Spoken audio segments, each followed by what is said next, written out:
আমি 10 জন মানুষকে আপনাদের সামনে উপস্থিত করব। আমি অনুরোধ করব আমাদের স্বেচ্ছাসেবকদের এই 10 জনকে যেন স্টেজে নিয়ে আসা হয়, এদের সবাইকে যেন স্টেজে নিয়ে আসা হয়। দেখুন, আমি যা করি খোলাখুলি বলি, ক্যামেরার সামনে বলি, অন রেকর্ড বলি, বুক ঠুকে বলি। আপনাদের সামনে তথ্য উপস্থাপিত করা আমার কর্তব্য, আমার দায়িত্ব।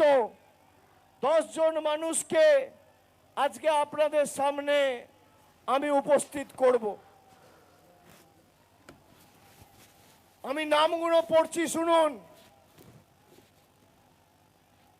অশ্বিনী অধিকারী, শিবানী অধিকারী, কাজিমা খাতুন, আলিমান বেওয়া, মুকুল দেব কর্মকার, মুর্শিদ আলম, আবুজার মিয়া, আজিজুর রহমান, তপন বর্মন।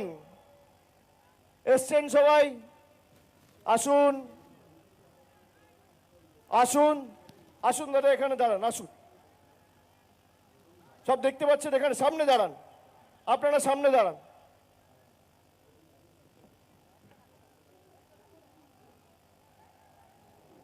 দেখতে পাচ্ছেন? হিপি এদিকে আয়, কাগজটা দাও। দেখতে পাচ্ছেন সবাইকে?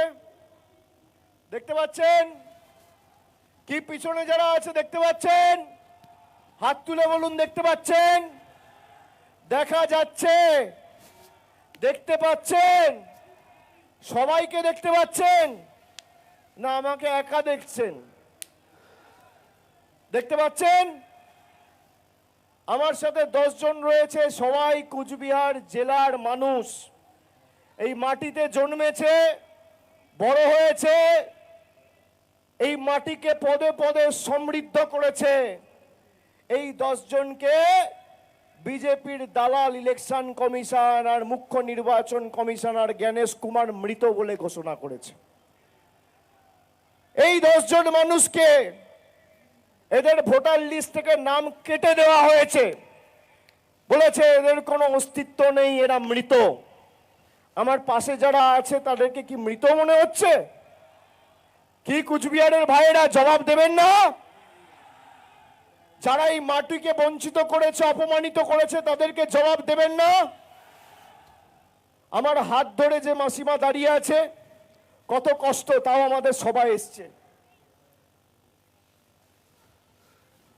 মানুষকে কোনোদিন সম্মানিত করতে পারেনি, কোনোদিন শান্তিতে থাকতে দেয়নি, বাড়তি 4টে উপকার করেনি।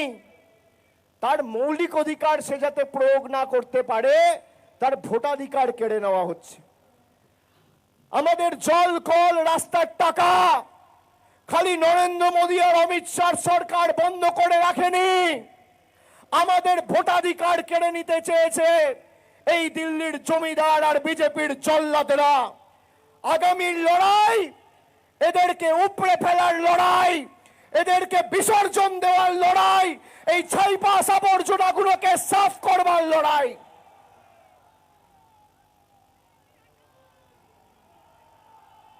রক্ত গরম হয় এসব দেখে? রক্ত গরম হয়? বিজেপির নেতারা যারা এতদিন কুচবিহারে ছিল, 2021 থেকে 2026,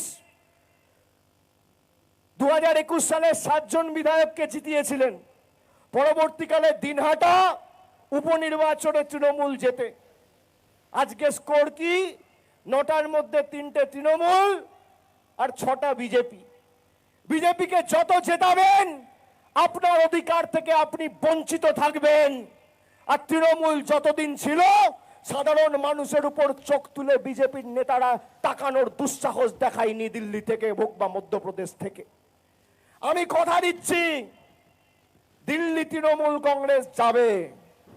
আর আজকে মাঠে যা লোক হয়েছে, দিল্লির নেতাদের বলবো খালি ছবিটা সংবাদ মাধ্যমের পর্দায় আর ফেসবুকে একবার দেখবেন, রাতের ঘুম চলে যাবে, রাতের ঘুম চলে যাবে।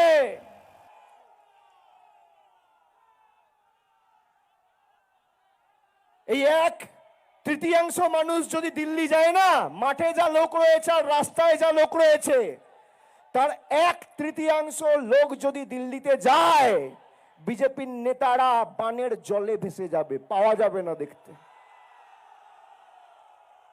বাঙালির সাথে লড়বেন, বঙ্গবাসীর সাথে লড়বেন।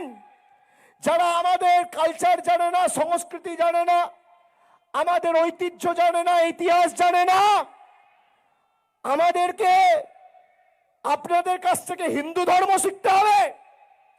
যারা পঞ্চানন বর্মাকে পঞ্চানন বর্মন বলেন, যারা চিলারায়ের অবদানকে অস্বীকার করেন, কিংবদন্তি রাজপুত্রের অবদান লড়াইকে অস্বীকার করেন, তাদের কাছ থেকে আমাদের কুচবিহারের ঐতিহ্য শিখতে হবে। যারা আজ থেকে 1 সপ্তাহ আগে মিটিং করে শুক্তাবাড়ির লোকেদের বাংলাদেশি বলেছে, যারা আমাদের ভাষা, আমাদের ঐতিহ্য, আমাদের সংস্কৃতিকে অস্বীকার করেছে, আমরা বাংলায় কথা বলে যদি বাংলাদেশি হই, নিশীথ প্রামাণিক, শুভেন্দু অধিকারী, দিলীপ ঘোষ, সুকান্ত মজুমদার, কি ভাষায় কথা বলো, কি ভাষায় কথা বলো? যখন জয় বাংলা বলবেন, গর্ব করে জয় বাংলা বলবেন। এটা আমাদের ঐতিহ্য, আমাদের পরিচয়। এই বাংলার মাটিতে দেশের রাষ্ট্রপতি এসে জয় বাংলা বলে গেছে, অমিত শাহ তো কোন ছাড়। আমাদের শিখতে হবে। আপনার কাছে হিন্দুত্ব, যারা এখানে দাঁড়িয়ে আছে, কজন হিন্দু কজন মুসলমান? আজকে এসআইআর ঘোষণা হওয়ার পর প্রায় 78 জন প্রাণ দিয়েছে, মারা গেছে লাইনে দাঁড়িয়ে। বিএলওরা আত্মঘাতী হয়েছে।